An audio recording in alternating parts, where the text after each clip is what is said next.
Pag-usapan natin yung Land Bank Savings Account kung saan meron itong libreng insurance. Ano yung mga dapat nating malaman dito at paano nga ba magbukas ng Opti Saver Plus ng Land Bank?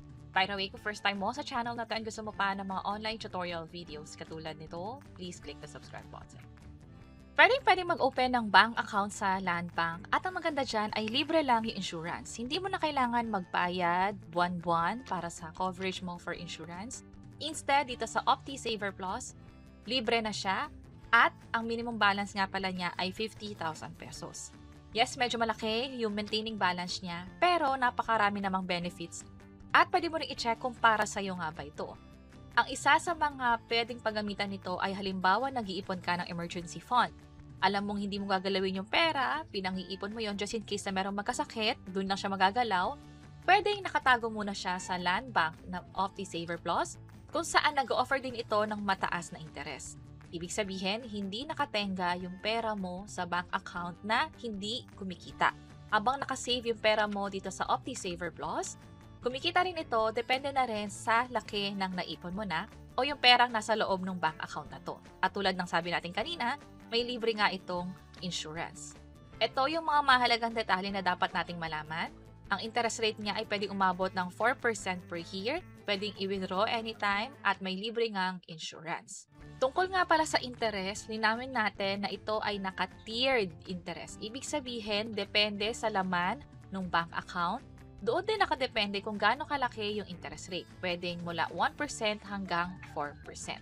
At para makuha yung interest na mas malaki, dapat at least 500,000 pesos yung laman ng bank account na yan. Bukod pa sa interest, linawin din natin yung libreng insurance na meron dito. Pwedeng free life insurance or free personal accident insurance. Depende yan.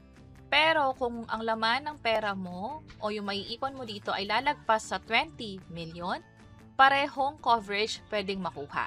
Free life insurance na, free personal accident insurance pa. Ano nga ba yung kaibahan ng dalawa?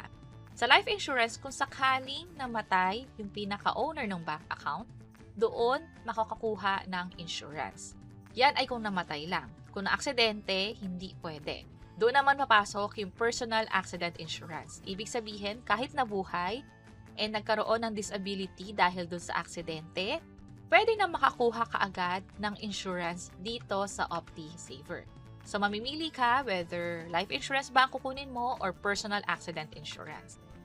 Ngayon, pa nag-open ka ng bank account na to, ibig sabihin ba automatically meron ka ng libreng insurance? Hindi. Ang gagawin kasi is kailangan i-activate yung insurance na yon or kailangan pa siyang i-apply.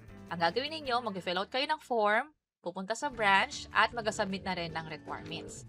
Ngayon naman, paano yung mga dati pang may OptiSaver account or nakapag-open na dati? Pwede pa ba sila makakuha ng libreng insurance? Oo naman, basta pumunta lang kayo sa Land Bank branch para mag-fill out ng mga form at ma-activate na rin yung free insurance doon sa bank account niyo. Pwede nyo ring i-check yung email na pinadala ng Land Bank tungkol doon sa forms patungkol dito nga sa libreng insurance ng OptiSaver. At para kanino nga ba bagay itong savings account na to? Ito ay para sa mga OFW na nag-iipon, na hanggat maaari gusto nila yung pera nila ay lumalago at may mga kasama pang perks katulad nga ng insurance. Kasama na rin yung mga professionals, yung mga nag-iipon talaga, o kung sino mang gustong makatake advantage ng nakakaipon ka na, may libre ka pang insurance. Kadalasan, yung mga parents ang may goal niyan para nga naman secure yung maiiwan nila just in case na may mangyari katulad ng aksidente or unexpected death. At alam natin, ang pinaka-goal ng insurance ay for financial protection. Mawala man yung breadwinner o may mangyari man hindi makapagtrabaho, meron pa ring maaasahan na insurance. At yun yung mga dapat nating malaman patungkol dito sa Opti Saver Plus. Ang minimum deposit at maintaining balance ay 50,000 pesos. Kung sakali na mag-fall below doon sa maintaining balance, magkakaroon ng charge na 200 pesos kung sakaling 2 buwan na magkasunod na hindi na-meet itong maintaining balance. And that's it. Linawin lang natin na yung mga diniscuss natin is for general guidelines only. Kung sakaling may mga changes, updates, or special cases, pwedeng mag-check diretso mismo sa Land Bank. Hindi ito financial advice, for general guidelines lamang. And that's it. Sana nakatulong tong video na to. Kung oo, pakiclick ang like button. At para sa iba't ibang mga tutorial videos, pwede nyo i-check yung mga nasa baba. Sana makatulong. See you sa mga next videos. Bye-bye!